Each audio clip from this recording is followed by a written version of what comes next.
आज प्रथम दिवस के प्रथम सत्र में नए सदन में आपने मुझे बात रखने के लिए अवसर दिया है, इसलिए मैं आपका बहुत बहुत आभार व्यक्त करता हूं। इस नए संसद भवन में मैं आप सभी माननीय सांसदों का भी हृदय से स्वागत करता हूं। ये अवसर कई मायनों में अभूतपूर्व है। आजादी के अमृत काल का ये उषा काल है और भारत अनेक सिद्धियों के साथ नए संकल्प लेकर के नए भवन में अपना भविष्य तय करने के लिए आगे बढ़ रहा है। विज्ञान जगत में चंद्रयान 3 की गगनचुंबी सफलता हर देशवासी को गर्व से भर देती है। भारत की अध्यक्षता में G20 का असाधारण आयोजन विश्व में इच्छित प्रभाव, इस अर्थ में ये अद्वितीय उपलब्धियां हासिल करने वाला एक अवसर भारत के लिए बना। इसी आलोक में आज आधुनिक भारत और हमारे प्राचीन लोकतंत्र का प्रतीक नए संसद भवन का शुभारंभ हुआ है। सुखद संयोग है कि ये गणेश चतुर्थी का शुभ दिन है।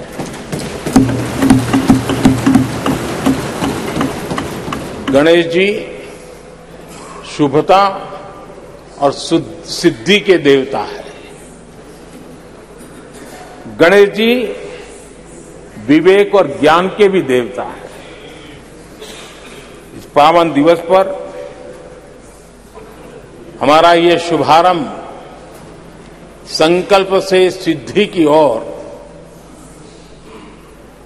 एक नए विश्वास के साथ यात्रा को आरंभ करने का है। आजादी के अमृत काल में हम जब नए संकल्पों को लेकर के चल रहे हैं, तब अब जब गणेश चतुर्थी का पर्व आज है, तब लोकमान्य तिलक की याद आना बहुत स्वाभाविक है। आजादी के आंदोलन में लोकमान्य तिलक जी ने गणेश उत्सव को एक सार्वजनिक गणेश उत्सव के रूप में प्रस्तावित करके पूरे राष्ट्र में सुराज्य की आहलेख जगाने का माध्यम बनाया था। लोकमान्य तिलक जी ने गणेश पर्व से सुराज्य की संकल्पना को शक्ति दी। उसी प्रकार से आज ये गणेश चतुर्थी का पर्व लोकमान्य तिलक जी ने स्वतंत्र भारत स्वराज्य की बात कही थी। आज हम समृद्ध भारत गणेश चतुर्थी के पावन दिवस पर उसकी प्रेरणा के साथ आगे बढ़ रहे हैं। सभी देशवासियों को इस अवसर पर फिर एक बार मैं बहुत बहुत बधाई देता हूं। आदरणीय अध्यक्ष जी, आज संवत्सरी का भी पर्व है। ये अपने आप में एक अद्भुत परंपरा है। इस दिन को एक प्रकार से क्षमा वाणी का भी पर्व कहते हैं। आज मिच्छामि दुक्कड़म कहने का दिन है। ये पर्व मन से, कर्म से, वचन से अगर जाने अनजाने किसी को भी दुख पहुंचाया है तो उसकी क्षमा याचना का अवसर है। मेरी तरफ से भी पूरी विनम्रता के साथ पूरे हृदय से आप सभी को, सभी सांसद सदस्यों को और सभी देशवासियों को मिच्छामि दुक्कड़म। आज जब हम एक नई शुरुआत कर रहे हैं तब हमें अतीत की हर कड़वाहट को भुलाकर आगे बढ़ना है। इस स्पिरिट के साथ जब हम यहां से, हमारे आचरण से, हमारी वाणी से, हमारे संकल्पों से जो भी करेंगे, देश के लिए, राष्ट्र के एक एक नागरिक के लिए वो प्रेरणा का कारण बनना चाहिए और हम सबको इस दायित्व को निभाने के लिए भरसक प्रयास भी करना चाहिए। आदरणीय अध्यक्ष जी, ये भवन नया है, यहां सब कुछ नया है, सारी व्यवस्थाएं नई हैं। यहां तक आपके सब साथियों को भी आपने एक नए रंग रूप के साथ प्रस्तुत किया है।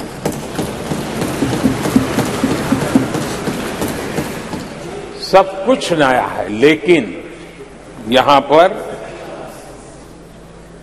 कल और आज को जोड़ती हुई एक बहुत बड़ी विरासत का प्रतीक भी मौजूद है। वो नया नहीं है, वो पुराना है और वो आजादी की पहली किरण का स्वयं साक्षी रहा है, जो आज अभी हमारे बीच उपस्थित है।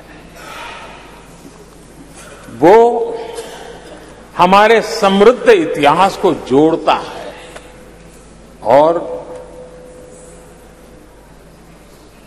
जब आज हम नए सदन में प्रवेश कर रहे हैं, संसदीय लोकतंत्र का जब ये नया गृह प्रवेश हो रहा है, तो यहां पर आजादी की पहली किरण का साक्षी, जो आने वाली पीढ़ियों को भी प्रेरणा देने वाला है, वैसा पवित्र सेंगोल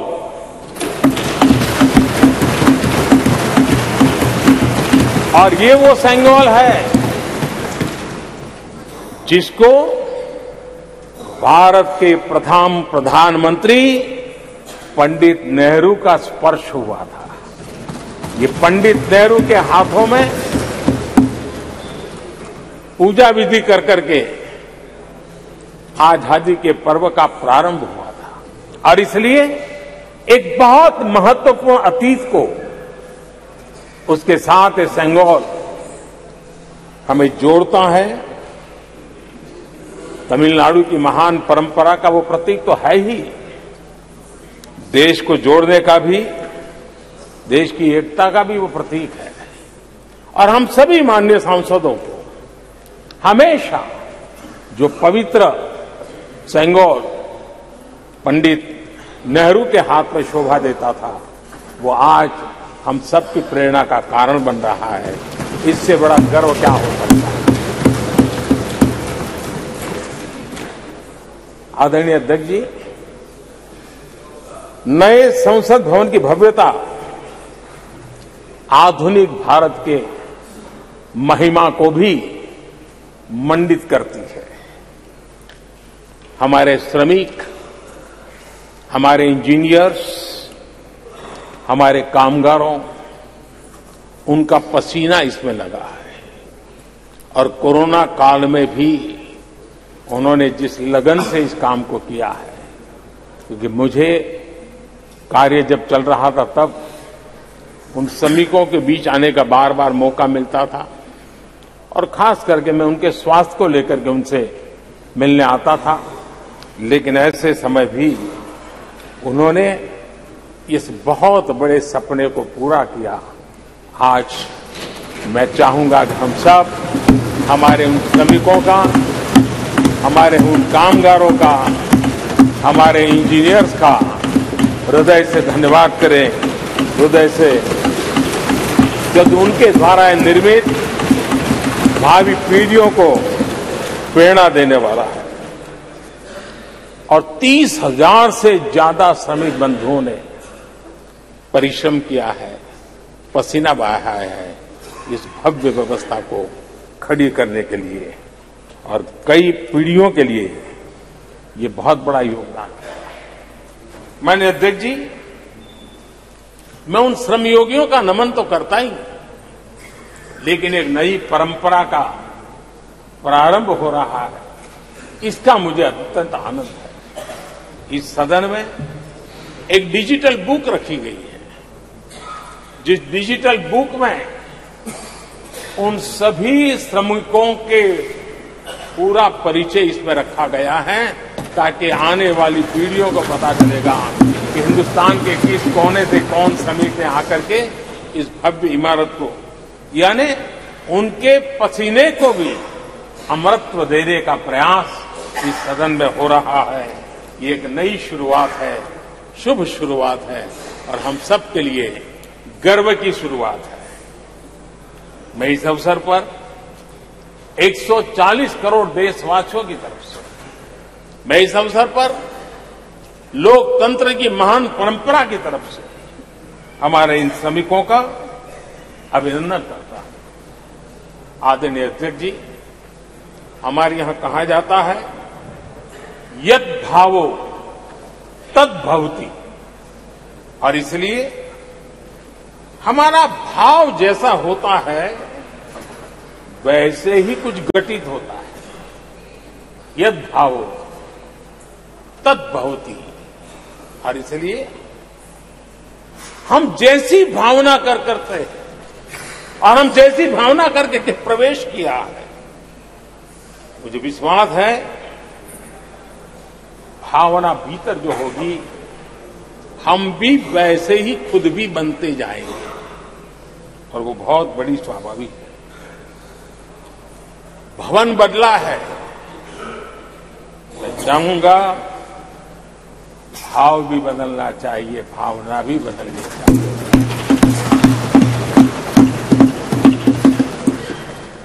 संसद राष्ट्र सेवा का सर्वोच्च स्थान है।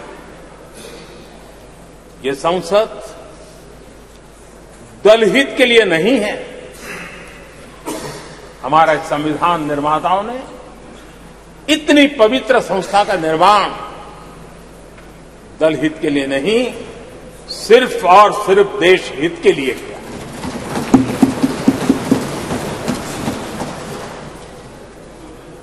नए भवन में हम सभी अपने वाणी से, विचार से, आचार से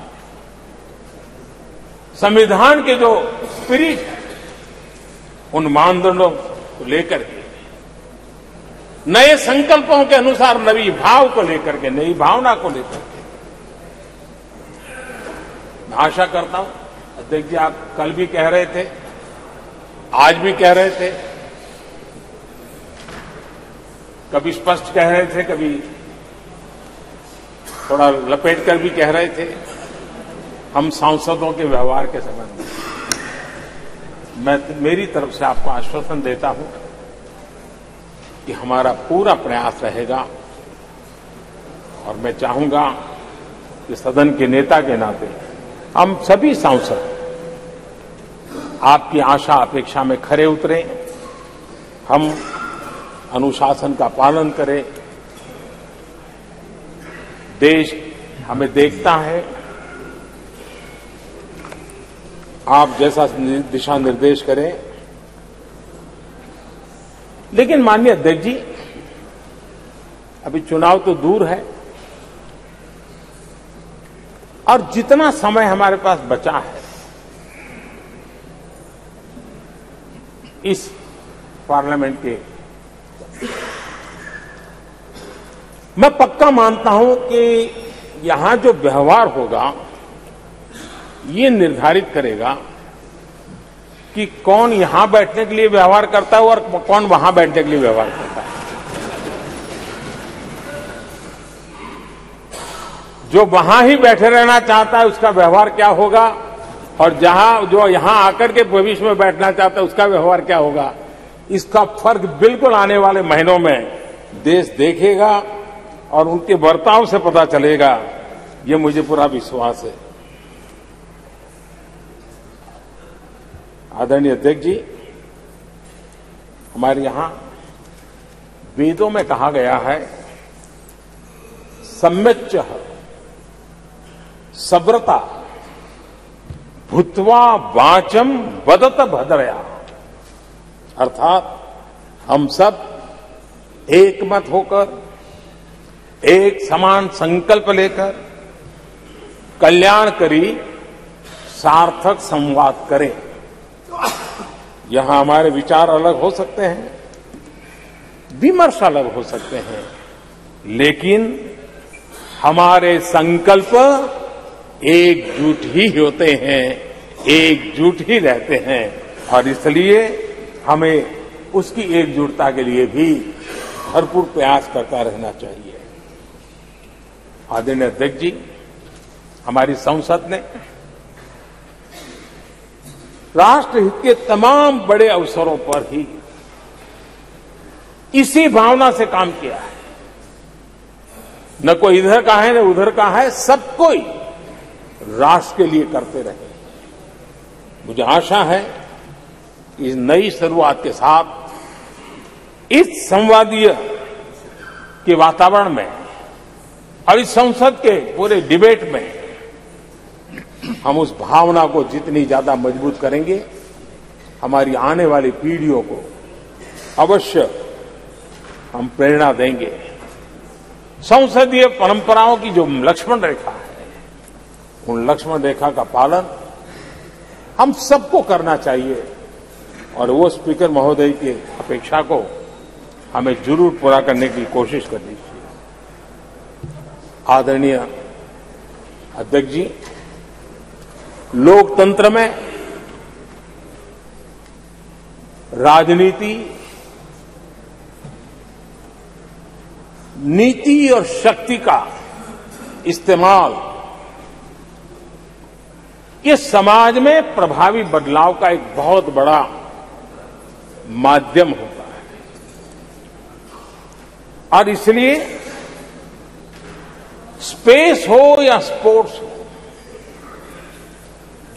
स्टार्टअप्स हो या सेल्फ हेल्प ग्रुप हो, हर क्षेत्र में दुनिया भारतीय महिलाओं की ताकत देख रही है। G20 की अध्यक्षता, विमेन लेड डेवलपमेंट की चर्चा, आज दुनिया इसका स्वागत कर रही है, स्वीकार कर रही है। दुनिया समझ रही है कि सिर्फ महिलाओं के विकास की बात इनफ नहीं है। हमें मानव जाति की विकास यात्रा में उस नए पड़ाव को अगर प्राप्त करना है, राष्ट्र के विकास यात्रा में हमने नई मंजिलों को पाना है, तो ये आवश्यक है कि विमेन लेड डेवलपमेंट को हम बल दें, और G20 में भारत की इस बात को विश्व ने स्वीकार किया है। महिला सशक्तिकरण की हमारी हर योजना ने महिला नेतृत्व करने की दिशा में बहुत सार्थक कदम उठाए हैं। आर्थिक समावेश को ध्यान में रखते हुए जनधन योजना शुरू की, 50 करोड़ लाभार्थियों में से भी अधिकतम महिला बैंक अकाउंट के धारक बनी है। ये अपने आप में बहुत बड़ा परिवर्तन भी है, नया विश्वास देता है। जब मुद्रा योजना रखी, ये देश गर्व कर सकता है कि उसमें बिना बैंक गारंटी 10 लाख रुपए की लोन देने की योजना और उसका लाभ पूरे देश में सबसे ज्यादा महिलाओं ने उठाया। महिला एंटरप्रेन्योर का एक पूरा वातावरण देश में नजर आया। पीएम आवास योजना, पक्के घर, ये भी उसकी रजिस्ट्री ज्यादातर महिलाओं के नाम हुई, महिलाओं का मालिकाना हक बना। आदरणीय अध्यक्ष जी, हर देश की विकास यात्रा में ऐसे माइलस्टोन आते हैं जब वो गर्व से कहता है कि आज के दिन हम सब ने नया इतिहास रचा है। ऐसे कुल पल जीवन में प्राप्त होते हैं। और आदरणीय अध्यक्ष जी, नए सदन के प्रथम सत्र के प्रथम भाषण में मैं बड़े विश्वास और गर्व से कह रहा हूं कि आज की ये पल, आज का ये दिवस, संवत्सरी हो, गणेश चतुर्थी हो, उससे भी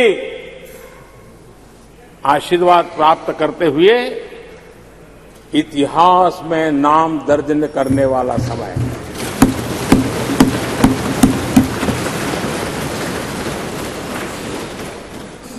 हम सबके लिए पल गर्व की पल है। अनेक वर्षों से महिला आरक्षण के संबंध में बहुत चर्चाएं हुई हैं, बहुत वाद विवाद हुए हैं। महिला आरक्षण को लेकर संसद में पहले भी कुछ प्रयास हुए हैं। 1996 में इससे जुड़ा बिल पहली बार पेश हुआ था। अटल जी के कार्यकाल में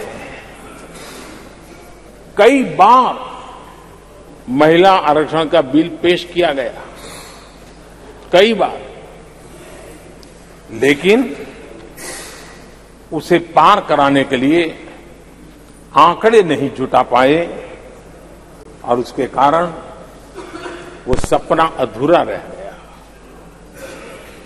महिलाओं को अधिकार देने का, महिलाओं की शक्ति का उपयोग करने का वो काम, शायद ईश्वर ने ऐसे कई पवित्र काम के लिए मुझे चुना है।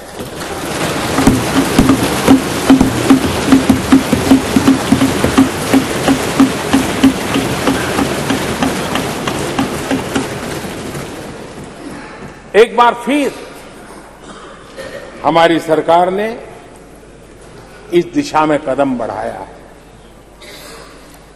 कल ही कैबिनेट में महिला आरक्षण वाला जो विधेयक है उसको मंजूरी दी गई है।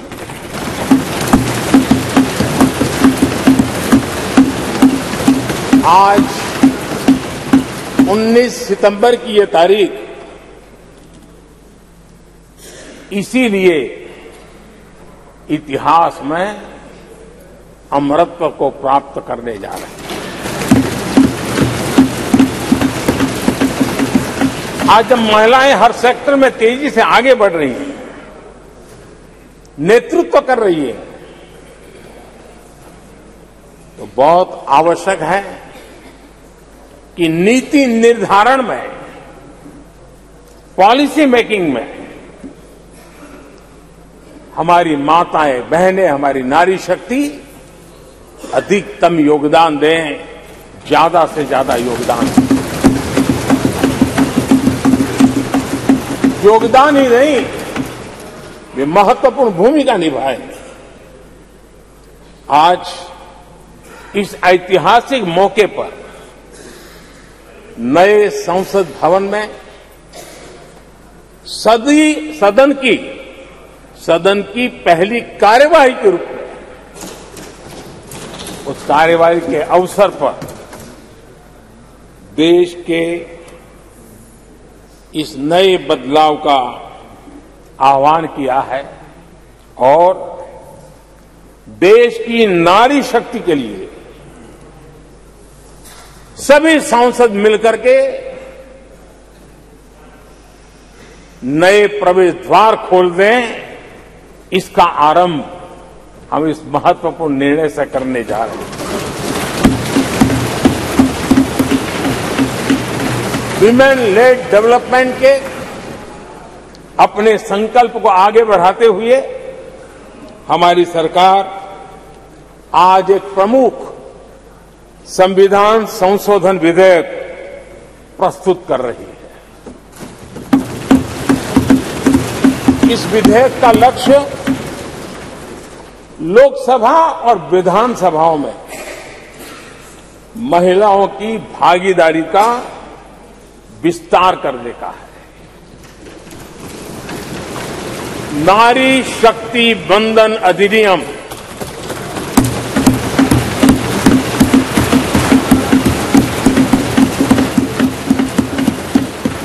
नारी शक्ति बंधन अधिनियम इसके माध्यम से हमारा लोकतंत्र और मजबूत होगा। मैं देश की माताओं, बहनों, बेटियों को नारी शक्ति बंधन अधिनियम के लिए बहुत बहुत बधाई दूंगा। मैं सभी माताओं, बहनों, बेटियों को आश्वस्त करता हूं कि हम इस बिल को कानून बनाने के लिए संकल्पबद्ध है।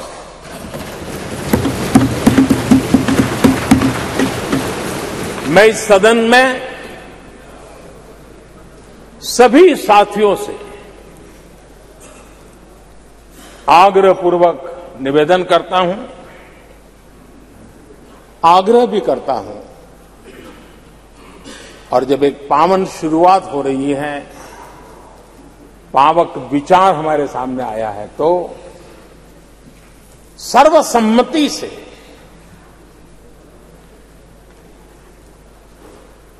जब ये बिल कानून बनेगा तो उसकी ताकत अनेक गुना बढ़ जाएगी।